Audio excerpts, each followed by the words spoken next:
So dito nga po mga kalingap mga ka-EDC, Edu at Viancy, isa sa kanila ang dapat magparaya dahil dito. So yan po yung ating pag-uusapan po mamaya mga kalingap mga ka-EDC.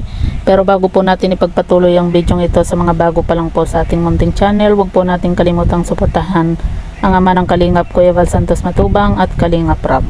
At paunawa, panoorin po muna ang full video bago mag-comment para malaman ang nilalaman nito. So dito nga po mga kalingap mga ka-EDC, pag-uusapan lang po natin ang patungkol nga po sa ating naging thumbnail na Edu at Viancy, isa sa kanila ang dapat magparaya dahil dito.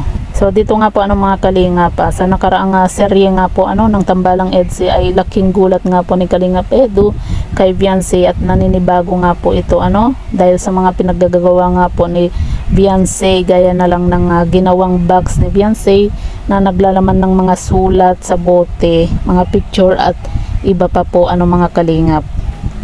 Ito na kaya mga kalingap ang magandang senyales para kay Kalingap Edu na magkatotohanan na silang dalawa. Dito nga po mga kalingap, marami din po sa mga fans ng EDC na itong si Viancy ay masagot na nga po itong si Kalingap Edu. Pero yun nga po mga kalingap mga ka-EDC, madali lang pong sabihin ito pero mahirap din po ito para kay Viancy. Bakit ko ito nasabi?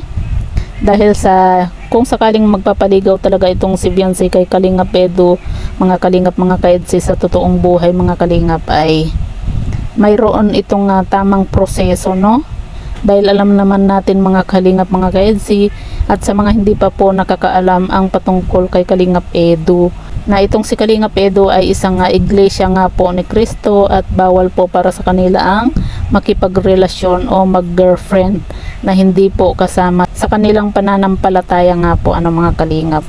Kagaya na lang po kay Joy Diwata, di ba po mga kalingap. Pero yun nga po mga kalingap, kung sakali man po na talagang gusto po talaga nilang dalawa o nagmamahalan po talaga silang dalawa, ay may isa sa kanilang dalawa ang handang magsakripisyo nga po o magparaya para matupad ang kanilang gustong makamit sa isa't isa nga po mga kalingap. Kaya naman ang bagay na ito ay mahirap hindi lang po para kay Viancy o kay Kalingap Edu. Pero kung talagang gugusto nila ito mga kalingap, ito ang magsisilbing patunay kung talagang mahal nga po nila ang isa't isa nga po kailangan po muna nila ang magsakripisyo at maaari itong si Viancy ang sasama sa relihiyon ni Kalingap Edu o maaari din itong si Kalingap Edu nga po ang sasama sa relihiyon ni Viancy, alang-alang nga po dito kay Viancy nga po mga kalingap. At yan nga po mga kalingap mga ka-EDC, kung talagang mahal naman po nila talaga ang isa't isa, na pag-uusapan naman po yan talaga, diba?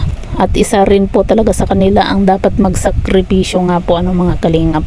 So yan po mga kalingap mga ka-EDC, nga po ang masasabi nga po ninyo patungkol nga po dito, at i-comment nyo lang po sa ibaba at babasahin po natin isa-isa.